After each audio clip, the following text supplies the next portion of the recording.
अस्सलाम वालेकुम। आज ऑस्ट्रेलिया ने 2 दिन के अंदर टेस्ट मैच लपेट दिया इंग्लैंड को। एशेज का पहला टेस्ट मैच। और पाकिस्तान ने श्रीलंका को लपेट दिया।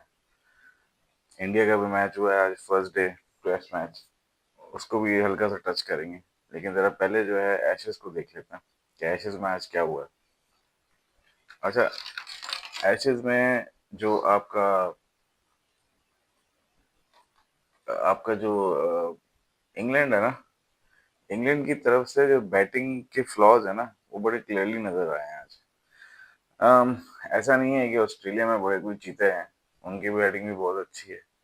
लेकिन आज जो है ना, ये चीज जरूर नजर आई है बहरहाल कि इनके बंदे जो इंडिया के खिलाफ भी कर रहे थे ना टेस्ट मैचेस में, सेट होते थे और विकेट देके चले जाते थे। वो आज इन्होंने किया है। और भाई एक बंदा था, जो कहते हैं ना, वो जो फिल्म का डायलॉग है, कितने आदमी थे, एक ही बंदा था। और उसका नाम था ट्रेविस हेड। क्या बैटिंग की है भाई आज। मतलब जैसे बोलते हैं ना कि एक मैच का एक तज्जिया बन रहा होता है, तो तज्जिया तब बनता है जब हम देखते हैं कि यार यहाँ पे ये वाले एक्स्ट्रा ज्यादा हो गए, ये नो बॉल के रन ऐड हो गए, उधर रन नहीं किए, इधर ये कर दिया, उधर छोटी सी गलती कर दी, इधर इधर 25 रन और ऐड हो जाते, ये वाला बंदा थोड़ा 30-40 और कर देता। आज जो ट्रेविस हेड ने इनिंग खेली है, उसने मैच एक साइड पे कर दिया। वो जो मार्जिन्स जो आप मैच में ढूंढते हैं ना, एनालिसिस करते हुए कि यार ये वाली चीज यहाँ से बेहतर हो सकती थी, वो वहां से बेहतर। मैं ये कह रहा हूँ कि आज इंग्लैंड कुछ भी कर लेता, ये अगर ये इनिंग आनी थी तो उसने हार नहीं था। वन साइडेड कर दिया यार, 200 रन। मैं ये जब मैच देख रहा था तो मुझे एक चीज ध्यान में आ रही थी कि अगर इंग्लैंड किसी तरीके की बैटिंग तो बुरी की है इंग्लैंड ने, लेकिन अगर इंग्लैंड किसी तरीके से 200 टच कर दे तो चैलेंजिंग स्कोर हो सकता है। मैं नहीं कह रहा हो जाएगा, लेकिन हो सकता है, क्योंकि बैटिंग इतनी सड़ी हुई की है। और वही आज किया इन्होंने, 204 रन टच भी कर लिए। लेकिन ट्रेविस हेड जब आया है खेलने के लिए तो भाई तबाही फेर दी यार लड़के ने, अल्लाह की कसम। क्या बैट्समैन, जिस दिन ये चलता है ना, खुदा की कसम, कोई बैट्समैन कोई बॉलर बॉलर नहीं है। फिर ये जब कूटने पे आता है तो कोई बुमराह नहीं है, कोई जोफ्रा आर्चर नहीं है। मतलब इसने ऐसे ऐसे शॉट्स मारे हैं, ऐसे ऐसे शॉट्स मारे हैं आकर के, जहां पे फील्डर पीछे डीप में लिया हुआ भी है ना तो उधर छक्का हुआ है। और विकेटें छोड़ छोड़ के मार रहा था। एक तो उसने फाइन लेग पे यूं छक्का मारा, पीछे फील्डर था, लेकिन उसने यूं पीछे हटके यूं मारा और उसको पता था कि छक्का ही जाएगा, फील्डर था पीछे। तो यार इतनी बहादुरी तो भाई ये कुछ एक्स्ट्रा ऑर्डिनरी होती है। ये आज जैसे लग रहा है तबाह बर्बाद करने आया था, बस इंग्लैंड को ऊपर किया, उसको ओपनर भेजा और इसने बिल्कुल, जिसे बोलते हैं ना, वन साइडेड मैच कर दिया। 2 दिन के अंदर खत्म हो गया भाई टेस्ट मैच। ये भी मेरा ख्याल है, पता नहीं इससे पहले हुआ होगा कभी 2 दिन में, मुझे नहीं मालूम, लेकिन मैंने जिंदगी में पहली बार ही देखा है कोई टेस्ट मैच जो 2 दिन के अंदर। हो सकता है पहले हुआ हो, और मैंने नहीं, मेरी नजर से रिसेंटली कोई ऐसा मैच नहीं गुजरा जो मैंने देखा होगा टेस्ट मैच 2 दिन के अंदर ही खत्म हो गया। एटलीस्ट तीसरे दिन टच तो हो ही जाता है, अगर बहुत तेज भी मैच जा रहा हो। तो खैर बहरहाल, एक चीज जो यहाँ पे समझनी पड़ेगी ना, जब ये मैं पहले दिन की पिच देख रहा था ना, तो मैंने अपनी वीडियो में एक बात की थी कि तीसरे दिन ये पिच जो है ना बेहतर हो जाएगी बैटिंग के लिए। तीसरे दिन की मतलब है कि वेट करना नहीं पड़ा। ये पिच दूसरे दिन के थर्ड सेशन में बेहतर होना शुरू हो गई थी, बैटिंग के लिए अच्छी हो गई थी। बाउंस मौजूद था, तेज थी, लेकिन वो जो एक मूवमेंट अजीब सी हो रही थी ना, बॉल यूं निकल रहा है तो यूं निकल रहा है, वो थोड़ा कहीं ना कहीं कंट्रोल में, ऑफ द पिच बॉल यूं जा रहा है यूं जा रहा है, वो कहीं ना कहीं थोड़ा सा काबू में आना शुरू हुई। उसकी सबसे बड़ी मिसाल क्या है? उसकी सबसे बड़ी मिसाल ये नहीं है कि ट्रेविस हेड ने रन कर दिए, उसकी सबसे बड़ी मिसाल ये है कि इंग्लैंड की जो अपनी वो है, लोअर ऑर्डर बैटर हैं, जो टेल एंडर्स हैं, उन्होंने 25-30 रन लगा दिए। ब्राइडन कार्स ने आगे अच्छे रन कर दिए, उसने गस एटकिंसन ने अच्छे रन कर दिए, 50 रन, 37 गस एटकिंसन ने लगाए और 20 उसने लगाए। और अच्छा खासा तेज मार रहे थे। थोड़ी देर के लिए तो ऐसा लग रहा था इनको दिखे जैसे बैट्समैन है, एक्चुअली में ये बैट्समैन नहीं है।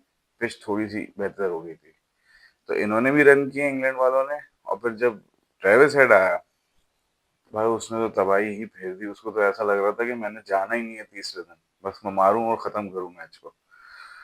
तो बल्कि अजीब ही कोई मतलब अजीब बैटिंग करके चला गया यार, मतलब मार मूर के मैच जैसे कहते हैं ना, लपेट के साइड पे फेंक दिया उसने। तो खैर मादर Bharat man of the match जो था वो आपका स्टार्क बना, क्योंकि स्टार्क ने पहली इनिंग में 7 विकेटें ली, फिर 3 विकेटें ली। बहुत जबरदस्त बॉलिंग करी है यार। और अभी मैं एक बात सोच रहा था कि अभी तो इनका एक वीक लिंक बॉलिंग का मौजूद था। ब्रेंडन डॉगेट जो था, वो जॉश हेजलवुड की जगह खेल रहा था। तो जब ये ब्रेंडन डॉगेट हटेगा अगले टेस्ट मैच में, तो वो आएगा, जॉश हेजलवुड आएगा। तब तो इनकी बॉलिंग और खतरनाक हो जाएगी, फिर तो ये खड़ा भी नहीं होने देंगे किसी को। तो एक तो इनकी बॉलिंग अच्छी हो जाएगी। दूसरी चीज जो है वो ये है कि इनका इनका जो एक ओपनर है, जेक वेदरल, जिसको उन्होंने चांस दिया था, आज उसने थोड़ा सा हाथ खोला। थोड़ा बहुत रन वन किए उसने, 23 रन किए, अच्छा लगा खेलते हुए ना। 23 रन में 3 चौके मारे थे, अच्छा लग रहा था। मतलब मैंने इसकी बैटिंग देखी है डोमेस्टिक में, ठीक ठाक प्लेयर है। टाइम लेगा लेकिन सेट हो जाएगा। बहुत अच्छा मूव था कि ट्रेविस हेड को ऊपर भेजा, उसके साथ कॉन्फिडेंस आ गया। मार्नस लबुशेन ने छक्का लगा दिया, ये भी एक आज की न्यूज है। मार्नस लबुशेन ने छक्का लगा दिया। वो इसलिए लगा दिया क्योंकि वो देख रहा था भाई सामने वाला इतना मार रहा है, 4 छक्के 16 चौके मारे, अस्तगफुरुल्लाह। 16 चौके 4 छक्के मारे हैं, तो उसको भी गैरत आई। उसने बोला भाई तू इतना मार रहा है, मैं भी थोड़ा सा मार दूं, वरना सब यही कहेंगे सब तो इसी ने मार दिया। तो बहरहाल अजीब सा ही कोई इन्होंने गेम किया है। अच्छा मैच हुआ, मजा आया देखने में। आप देखते हैं इनका अगला टेस्ट मैच कब है, वो तो जब होगा हम उसको फॉलो करेंगे। 2 दिन के अंदर टेस्ट मैच निपट गया भाई। 5 मैच की सीरीज में 1-0 हो गया है ऑस्ट्रेलिया। अच्छा उसके बाद आ जाओ, अगला जो है इंडिया और साउथ अफ्रीका। बस इसको थोड़ा सा टच करेंगे क्योंकि हम इसको मैं ज्यादा देख नहीं सका, एशेस था, फिर हमारा अपना मैच शुरू हो गया था। लेकिन इसको हाईलाइट्स वगैरह में फॉलो किया मैंने। तो 88 पे जाके पहली विकेट गिरी थी इनको। शुरू शुरू में विकेटें मिली नहीं, लेकिन बस वही वाली बात है इनकी, कि शुरू में विकेटें जब नहीं निकलती, उसके बाद फिर ऐसा ऐसा बॉल जैसे जैसे पुराना होता जाता है, स्पिनर्स गेम में आते रहते हैं और फिर वो विकेटें निकालते रहते हैं। 38, 35, 49, 41 इस तरीके के स्कोर सारे लोगों ने डाले। टोनी डिजोर्जी भी 28 रन। कोई एक बड़ी इनिंग आनी थी 80-90 की, जो नहीं आ सकी। यहाँ अगर मैं इंडिया को कोई क्रेडिट दे दूं ना ये 247 रन पे, तो वो यही होगा कि इन्होंने कोई बड़ी इनिंग लगने नहीं दी। ये सबसे बड़ा फायदा हुआ। टेम्बा बवुमा बहुत ही बेकार आउट हुआ था। कोई जरूरत नहीं थी जिस तरीके से उसने यूं हवा में बैट सर पीछे करके यूं हवा में मारने के लिए, मिड ऑफ से ऊपर नहीं। कोई जरूरत नहीं थी। आप नीचे नीचे खेलते रहते, रन तो मिल रहे थे, पहला दिन तो था, जल्दी किस बात की थी। तो मुझे ये समझ में नहीं आया ये क्यों, किस बात की इतनी जल्दी दिखा रहा था ये। और दूसरी चीज ये है कि टोनी डिजोर्जी सिर्फ 2 से 3 बॉलें पहले दिन में आउट हो, पहले दिन खत्म पे आउट हो गया। तो ये एक लॉस हुआ। वरना अगर ये अभी 247 जो नजर आ रहा है, ये 247 फॉर 5 होता, 6 नहीं होता। और कल जो है टोनी डिजोर्जी और मुथुसामी दोनों खेलते हैं, तो दोनों बैट्समैन है पूरे। अच्छी बैटिंग हो सकती थी कल, आराम से 50-60 रन 70 रन और लगा सकते थे। अभी भी कायल वेरियान जो है वो, विरायन बोलते हैं, विरायन विरियान है जो भी है, ये भी बैटिंग में मौजूद है। और दूसरा जो है वो आपका ये सेनुरान मुतुसामी मौजूद है। दोनों बैट्समैन ही हैं। अब लेकिन मसला ये है कि बॉल नहीं ले ली है ना इन्होंने। अब ये नई बॉल से अगर इन्होंने बुमराह शुमराह लगा दिया सुबह, और वो उसने सुबह जो है वो 1-2 निकाल दिए मेन बैट्समैन, तो फिर ये 50 रन नहीं कर पाएंगे। वरना अगर ये मेरे हिसाब से अगर ये 300 टच कर लेते हैं, तो अभी तो स्पिन शुरू होनी है। 2 से 3 दिन, ये तो कुछ भी स्पिन नहीं है जो आज हुई है। अभी तो स्पिन होनी है, तो ये दूसरे तीसरे दिन और मुश्किल होना है इस ट्रैक को। कल और मुश्किल होगा, ये बहुत मुश्किल हो जाएगा। और तीसरे दिन तो जैसे कहते हैं ना, मुसीबत ही पड़ जाएगी इस पिच पे। आज इतना बड़ा टर्न ले रहा था कुलदीप यादव का। तो ये भी अच्छा टेस्ट मैच है, पहला दिन है। 247 फॉर 6 कर दिए हैं। बस वही वाली बात है कि इंडिया को एडवांटेज लास्ट विकेट का हो गया जल्दी, जो उन्होंने 2 बॉलें पहले ले ली। तो साउथ अफ्रीका उधर वीक हो गई, वरना साउथ अफ्रीका आज पूरे दिन बहुत अच्छा खेली है। ये बड़ी इनिंग लगनी चाहिए थी, लेकिन फिर भी इसको बुरा स्कोर नहीं कहेंगे। अगर एक विकेट ना गिरती तो बहुत अच्छा स्कोर था ये एक दिन के अंदर, प्रोवाइडेड कि एक दिन पूरा गुजर गया और 10 आउट नहीं हुए। ये इटसेल्फ ही आजकल की टेस्ट क्रिकेट में बड़ी अचीवमेंट है भाई। एक दिन निकल जाए बगैर विकेटें गिरे। तो खैर, ये हो गया इनका टेस्ट मैच, कल देखते हैं इनका क्या होता है। और अब आ जाओ वही हमारे पाकिस्तान के मैच में। पाकिस्तान के T20 मैच में श्रीलंका की पहली बैटिंग थी और श्रीलंका ने अच्छा स्टार्ट लिया था। इनकी जो पहली विकेट गिरी है वो मेरा ख्याल है 24-40 पे नहीं गिरी, 31 पे गिरी। कामिल मिशारा अच्छे शॉट्स लगा रहा था, और हमारा जो जो वो है, जो बॉलर है सलमान मिर्जा, उसको अच्छा खासे शॉट मारे हैं उसने। एक आधे ओवर में उसने शायद 10-12 रन भी उठाए थे उससे। एक छक्का भी लगा था मोहम्मद वसीम को। लेकिन ये बात भी हैरत की है कि अगर दो बॉलर जो हैं, जो आपके ओपनिंग बॉलर हैं, वो पिटे हैं, ठीक है, एंड में वो क्लोज करते हैं तो 6:30 6:30 की कॉर्नर में। इसका मतलब है उन्होंने कमबैक अच्छा कर लिया हमारे बॉलरों ने। और इनकी बैटिंग जो है, उसमें प्रथम निशंका को अबरार ने आउट किया। खैर ये तो बाद में आउट हुआ था, पहले तो कमल मिशारा को फहीम अशरफ ने आउट किया। उसके बाद फिर कुसाल मेंडिस, भाई ये दूसरा रन आउट कर दिया मोहम्मद वसीम ने। मोहम्मद वसीम रन आउट कर रहा है। विकेटें अगर नहीं मिलती तो रन आउट कर देता। वो इतनी तेज हैंड स्पीड से, आर्म स्पीड इतनी तेज है, इतनी तेज थ्रो करता है, जो बॉल इसकी कीपर के हाथ में जा रही है वो रन आउट हो रहा है। और दोनों में इसका दोनों को इसका क्रेडिट देना पड़ेगा, एक जो थ्रो करने वाले को भी, और दूसरा जो उसको मार रहा है फौरन। भाई दूसरा, एक इससे पहले एक मैच में प्रथम निशांका को रन आउट कर दिया, इस मैच में कुसाल मेंडिस को रन आउट कर दिया। भाई एक आधी विकेट तो ऐसी निकल रही है, रन आउट से निकल रही है सिर्फ, जहां मोहम्मद वसीम खड़ा हुआ है। तो ये बड़ी अच्छी चीज है यार। और दूसरी बात ये है कि कुसाल परेरा, इसको बड़ा अच्छा बोल्ड मारा है मोहम्मद नवाज ने, बड़ा क्लासिक बोल्ड होता है। और यही चीज हम कह रहे थे भाई एशिया कप में, कि इसको मोहम्मद नवाज को इंडिया के खिलाफ ओवर दो, ये करेगा अच्छा बॉल। पता नहीं किस बात का खौफ था सलमान अली आगा में। यार आप एक तरफ कहते हो कि जी हमारा दुनिया का best allrounder, one of the best allrounders है नवाज, और फिर जब वो बॉलिंग करने लेफ्ट आर्म बैट्समैन लगते हैं तो आपकी इतनी हवा खराब होती है, आप उसको ओवर ही नहीं देते। ये नहीं करो यार। अगर आपका बेस्ट स्पिनर है तो बैक करो उसको। पिट जाएगा तो कोई बात नहीं, कोई क़यामत नहीं आ जाएगी। क्या शाहिन शाफरी नहीं पिटता क्या? हारिस रऊफ तो हर मैच में पिटता है इंडिया से। तो कोई ऐसी बड़ी बात नहीं है अगर नवाज भी पिट जाएगा तो। कोई उंगली नहीं उठा रहा नवाज पे। उसकी ओवरऑल वैसे तो परफॉर्मेंस देखो ना यार, सिर्फ क्या इंडिया ही रह गई है दुनिया में? अगर उसकी ओवरऑल टीम्स के खिलाफ परफॉर्मेंस देखो तो बेहतरीन ऑलराउंडर है वो। एक टीम से पिट जाता है तो क्या बुरा हो जाएगा उससे? तो खैर, ये आज इसने बताया कि बेटा मैं दोनों को बॉल कर सकता हूँ, लेफ्ट आर्म को भी और राइट आर्म को भी। मैं आज भी इसकी बॉलिंग देखता हूँ ना नवाज की, तो मुझे बस एक चीज ध्यान में आती है, स्पिनर तो भाई ये पूरा है, इसमें तो कोई शक नहीं है। इसको बॉल सीधा भी करना आता है। इसको बॉल, मतलब सीधा से मतलब जो आर्मर होता है ना, यूं बॉल स्पिन यूं हो रहा होता है लेकिन सीधा निकल जाता है। तो ये आज इसने ऐसे बोल्ड भी मारा है। एक इसको बोल्ड मारा था दसुन शनाका को, पहली ही बॉल में मार दिया था। और कुसाल मेंडिस को स्पिन करके बोल्ड मारा है। तो इसको दोनों बॉल आते हैं। बस मैं सिर्फ ये कह रहा हूँ कि भाई अगर तू किसी तरीके से टॉप स्पिन डेवलप कर लेगा ना, ये वाली किसी तरीके से अगर तू डेवलप कर ले, अनप्लेबल हो जाएगा भाई, दुनिया का बेस्ट स्पिनर बन जाएगा। सिर्फ ये बॉल ले आ अपने पास बस। एक दफा अगर वो आ गया ना, क्या कहते हैं, टॉप स्पिनर, ये जो हाथ से यूं निकलता है, वैसे भी अच्छा वो स्पिनर है, मैं ये नहीं कह रहा, लेकिन बात ये है कि चीजों को इम्प्रूव करना पड़ेगा ना, साथ साथ ऐड करनी पड़ेगी तो बेहतर होगा बंदा। तो ये ऐड कर ले, ये अनप्लेबल हो जाएगा भाई, कोई हाथ नहीं लगा सकता उस बॉलर को। और दूसरा फिर कमिंदो मेंडिस जो है वो मोहम्मद नवाज की बॉल पे, फिर मोहम्मद वसीम ने क्या कैच लिया भाई, ऑस्ट्रेलियन स्टाइल में कैच लिया, बॉल पकड़ी बाहर फेंकी, फिर दोबारा अंदर आए पकड़ी। तो भाई ये तो बंदा फील्डिंग से ही दो खा गया। तो खैर जबरदस्त फील्डिंग किया। उसके बाद फिर वनिंदु हसरंगा अपना वही शॉर्ट कट शॉट जहाँ पे ये खेलता है हमेशा, वहीं पे किया। लेकिन एक अच्छी चीज ये करी, वहां फील्डर ले लिया था पीछे। तो कैच हो गया वो। वरना ये चौका हो जाता है या छक्का मार देता है वो कभी कभी वहां पे।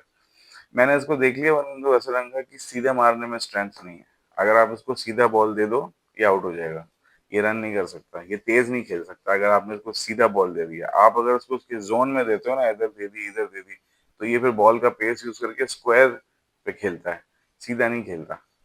तो सीधे शॉट्स नहीं है इसके अच्छे, और खेलेगा तो आउट हो जाता है।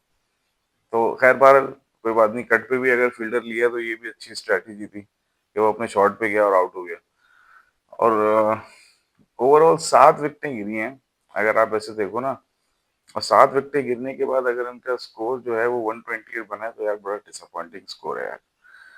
मतलब है कि आपकी 7 विकेटें अगर गिरी हैं तो बड़ा स्कोर होना चाहिए था। और अगर 128 पे ढेर हो गए हो, भाई 8-9 आउट होने चाहिए थे, 10 आउट होने चाहिए थे। ये कैसे हो गया कि 3 विकेटें भी बच गई और 128 पे खत्म हुआ है। तो बहुत, मैं फिर वही बात कहूंगा, टीम बुरी नहीं है, लेकिन अभी इसका टीम का कप्तान हटा है, सारा इम्पैक्ट इस चीज का आ रहा है। ये जो कप्तान हटने की गेम है ना भाई, ये बहुत मुश्किल से समझती है। अभी हमारे भी, मैं भी आता हूँ उस बात पे भी, जो हमारे भी मामला चल रहे हैं कप्तान बदलने के, उस पर भी बात करता हूँ मैं बाद में। लेकिन ये मैं बताना चाह रहा हूँ कि कप्तान को छेड़ देने से क्या होता है। ये होता है एक अच्छी खासी टीम, ठीक है ना, वो पागल हो गई है। उसको समझ नहीं आ रहा कि अब हम कैसे खेलें। जिम्बाब्वे से वो हार गई, जिम्बाब्वे से भी बुरा खेल रही है, और उनको समझ नहीं आ रहा कि अब करें क्या। एक बंदा हटाया, हालांकि वो कोई अच्छा प्लेयर भी नहीं था कप्तान, लेकिन उसको हटाने से हुआ क्या, ये देख लो भाई। ठीक है, खैर बहरहाल ये हो गई। फिर हमारी बैटिंग शुरू होती है। साइम अयूब ने 20 रन बनाया, अच्छा लग रहा था। शाहजादा फरहान पे आते हैं, जरा डिस्कस करते हैं। ये तो हीरो है आज के मैच का। 80 रन किए हैं 45 बॉलों पे, 6 चौके 5 छक्के भाई, कोई बात ही नहीं है। कूट काट के बराबर कर दिया, 177 का स्ट्राइक रेट है। और ये तो मैच खत्म हो गया, वरना मेरी जहां तक रीडिंग थी, 5 बॉलें अगर और मिल जाती इसको तो इसका 100 पूरा था। 6 बॉलें कर लो तो 50 या 51 बॉलों पे 100 कर गया था ये। 6 बॉलें कर लो चलो, तो 51 बॉलों पे 100 कर देता है ये मेरे हिसाब से। तो ये आज इसने बहुत जबरदस्त मैच विनिंग नॉक खेली, और काबू नहीं आ रहा था। 30 रन के बाद काबू नहीं आया भाई। ये अपने शॉट्स पे गया है पूरे पूरे। और सबसे अच्छी चीज ये देखो, उससे आता है ना, अपना डोमेस्टिक से आता है। तो सबसे अच्छी चीज क्या है इस प्लेयर की, वो ये है कि यार हर हर बॉलर पे पूरा है। स्पिनर पे भी पूरे शॉट्स हैं, फास्ट बॉलर पे भी पूरे। इसीलिए बोलते हैं भाई, डोमेस्टिक के प्लेयर्स को लाओ, ताकि उनको पूरा खेलना आता हो। ठीक है ना? जो डोमेस्टिक से आता है वो लॉन्ग टर्म स्ट्रगल नहीं करता। ये है फर्क। और बाबर आजम जो है वो इसी वजह से स्ट्रगल कर रहे हैं। डायरेक्ट बस आए टीम के अंदर टैलेंट की बेसिस पे, एंटर हो गए, परफॉर्म कर दिया, सब कुछ कर दिया, लेकिन जब बैक एकदम से क्या कहते हैं, बैड टाइम आया, तो अब निकल नहीं पा रहा है उससे, क्योंकि पीछे क्रिकेट नहीं है। ये मसला है। खैर, बाबर आजम ने थोड़ी बहुत खेली होगी डोमेस्टिक क्रिकेट, मैं ये नहीं कह रहा, लेकिन जिस तरीके से इसको बीच में भी खेलनी चाहिए थी बैड टाइम को कवर अप करने के लिए, वो इसने नहीं किया। तो ये फिर इन सब चीजों का फर्क आता है। खैर, उसके बाद फिर साइम अयूब जो है बहुत ही केयरलेस आउट हुआ है आज। ऐसा लग रहा था कि पता नहीं, क्या बस घूम रहा है ऐसे, चल फिर रहा है, चहलकदमी कर रहा है, खाने के बाद खाना दम करने के लिए टहलते हैं ना, वैसे टहल रहा था। उसमें आउट हो गई है। बॉल पे नजर रख लेता तो नहीं आउट होता, और आज शायद यही दोनों मैच खत्म कर देते। जरूरत नहीं थी नीचे किसी के आने की, लेकिन गलती बहरहाल की है उसने। खैर, उसके बाद फिर हुआ ये है कि बाबर आजम आया बैटिंग करने। अब बाबर आजम ने, यार क्या बोले, मतलब बाबर आजम को, ऊपर एक बंदा खेला है 177 के स्ट्राइक रेट से, बीच में एक बंदा खेला है 111 के स्ट्राइक रेट से, जिसको हम कह रहे हैं रीजनेबल खेला है। साइम कोई बहुत तेज ना बहुत अच्छा ना बहुत बुरा। और बाबर आजम 72 का स्ट्राइक रेट, क्या बोल सकते हैं यार। मतलब 15 बॉलों पे इसके 8 रन थे। 15 बॉलों पे 8 रन। ये चलो यहाँ तो चल गया, क्योंकि आपके पास स्कोर जो है वो सिर्फ 128 था। लेकिन फर्ज कर लो कि ये कर 160 होता और ये ले लेता 15 बॉलें सेट होने के लिए, फिर क्या होता हमारा। तो ये समझना पड़ेगा भाई, बाबर आजम की फॉर्म वापस आ गई है, पर ये जो जहन से जो फंस रहा है ना, ये आज अगर मैं मतलब जब इसने अच्छा खेला हमने तारीफ भी करी, करेंगे भी, हमारा बेस्ट प्लेयर है। लेकिन आज ये पुराना वाला बाबर आजम लगा जो फंसा हुआ था, ये वो लगा। हसरंगा की बॉल पे जिस तरीके से ये खेल रहा था, एक ये भी खेल रहा था, एक सामज़ादा फरहान भी खेल रहा था। ये जिस तरीके से खेल रहा था ना, जब ये स्पिनर के खिलाफ खेलते हैं, हसरंगा को भी हटा दो चलो थोड़ी देर के लिए, बाबर आजम जब स्पिनर के खिलाफ खेलता है तो ऐसा लगता है कि बैटिंग कोई बहुत मुश्किल काम है, बहुत मुश्किल काम है। पता नहीं, नहीं होगा शायद किसी से भी, इतना मुश्किल लगता है। और दूसरे एंड पे वो साहबजादा फरहान खड़ा था तो दे छक्के, दे चौके, दे छक्के, दे चौके, वही हसरंगा था, और हसरंगा की पिटाई हो रही थी। तो स्पिनर का प्रॉब्लम यही, वही वाली बात जो मैं बार बार कहता हूँ ना कि देखो, टीम से बाहर हुआ, T20 से बाहर हुआ बाबर आजम, और T20 से बाहर होकर इसके कुछ इश्यूज थे जो कि स्ट्राइक रेट से रिलेटेड थे, जो कि स्पिन से रिलेटेड थे, स्पिन सही नहीं खेल रहा था। तो ये सारे इश्यूज ना के कवर करके आते और इस पे काम करके आते, काम नहीं किया, सीधा जाके टेस्ट मैच में परफॉर्म किया स्पिनर के खिलाफ, एक 50 लगी और सबने कह दिया जी फॉर्म आ गई, आ गई, आ गई भी, आ गई, आ गई, फॉर्म आ गई। उसके बाद फिर जो है वो वनडे में आया, और वनडे में आके एक 60 रन बनाया और फिर एक 100 मार दिया। ठीक है, इधर तो फॉर्म आ गई इसकी, ठीक है, लेकिन बात सारी ये है कि जहां पिच थोड़ी सी मूव होनी शुरू होती है, ये फिर फंस गया। तो मुझे सिर्फ बस ये मसला आ रहा है कि यार देखो, काम किए बगैर जब आओगे ना पीछे से, तो फिर ये मसले प्रिवेल करेंगे। मुझे अभी डर, एक तो ये आउट हुआ है और गलत, 15 बॉलें इसने खेली हैं, कितनी बॉलें खेली, 22 बॉलें खेली हैं, 16 रन बनाए थे। और दोनों दोनों साथ खेल रहे थे ना, साहबजादा फरहान और बाबर। साहबजादा फरहान अपनी मर्जी, 40 रन के बाद साहबजादा फरहान अपनी मर्जी से शफल कर रहा था, 30-35 रन के बाद मिल गए, अपनी मर्जी से शफल कर रहा था, इधर आके मार रहा था, इधर आके मार रहा था, इधर मार रहा था, इधर मार रहा था, अपने स्पॉट्स पिक करके मार रहा था। इस बंदे ने भी 22 बॉलें खेली भाई, 16 रन के। इन्होंने भी अपना स्पॉट पिक किया, साहबजादा फरहान की तरह पीछे हटे कि मैं कवर पे मारूंगा, डंडा उड़ गया, बॉल बल्ले भी नहीं आ सकी यार। मतलब है कि आप 22 बॉलें खेल के सेट नहीं हो सके कि मैं ये वाली ड्राइव खेलूं। बाबर आजम की एक चीज जो है ना वो बहुत नोटिस में आ गई है, और वो ये आ गई है कि यार ये इम्प्रोवाइज नहीं कर पाता, इम्प्रोवाइज का गेम ही नहीं है। और क्रिकेट और T20 क्रिकेट तो गेम ही इम्प्रोवाइजेशन का है। अब बाबर आजम की गेम क्या है, बाबर आजम की गेम ये है कि वही अपना स्टांस लेके खड़ा होता है, थोड़ा सा हल्का सा शफल करता है, बॉल को लाइन में लेता है और खेलता है। इससे थोड़ा भी हटा कभी तो रन नहीं होता है। यार ये तो बिल्कुल ही लिमिटेड टेक्निक हो गई ना फिर। अब आपको, अब आज इसने कोशिश करी कि कवर पे पूरा एरिया खुला हुआ था, तो इसने ये बोला कि मैं पीछे हटता हूँ और कवर पे यूं मारता हूँ, तो बॉल ही मिस हो गई, डंडा उड़ गया इनका। इम्प्रोवाइज किया तो ये हुआ है। शायद इम्प्रोवाइज ना करता, खड़े खड़े मार देता तो ड्राइव, सीधी सीधी ड्राइव लग जाती, या शायद कवर पे ही लग जाता। अपने ही स्टांस पे रहता तो सही खेल लेता। लेकिन जहां थोड़ा भी इम्प्रोवाइज करता है तो उससे खेला ही नहीं जाता। कैसे खेलेगा भाई तू फिर T20, अगर इम्प्रोवाइजेशन में वीक हो जाएगा। दुनिया का सबसे बड़ा, बड़े से बड़ा बैट्समैन इम्प्रोवाइज करता है भाई, आपकी इम्प्रोवाइजेशन है ही नहीं, बस वही अपने स्टांस में खड़े होके स्टाइल में साइड ऑन और यूं करके बल्ला यूं रखूंगा। यही हर हर दफा तुम्हें यही थोड़ी सिचुएशन मिलेगी। अब सामने कवर खुला हुआ है, इसकी चॉइस ऑफ शॉट गलत नहीं थी, मैं चॉइस ऑफ शॉट को नहीं गलत कह रहा, गया ये ठीक था, लेकिन मिस इसलिए कर गया क्योंकि इम्प्रोवाइजेशन आती नहीं है, अपनी ही टेक्निक से खेलता है। और फिर वही वाली बात आ गई कि अगर अगर आपको T20 पे काम करके पीछे से आते तो ये सारे शॉट्स डेवलप हो जाते ना, डेवलप भी नहीं किए। खैर उसके बाद फिर सलमान अली आगा आते हैं, ये उनसे भी बड़े डिजास्टर साबित हो रहे हैं।